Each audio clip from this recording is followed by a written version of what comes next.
Hi guys, I'm Mario and today we're going to talk about how to make 3 minutes TikToks. If you're a gamer or a programmer, in the video description you will find my top computer equipment for gaming and coding.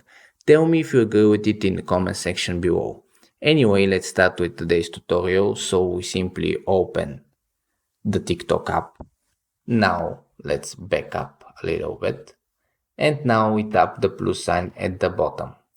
Here near the red button, you can see there is 50 seconds, 60 seconds and 3 minutes.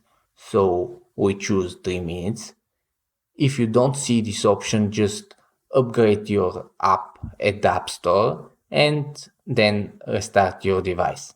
That's pretty much it. If you want to choose a custom recording limit, you can choose 3 minutes and then at the top right timer. So we choose the timer and now we can set record limits, for example 15 seconds.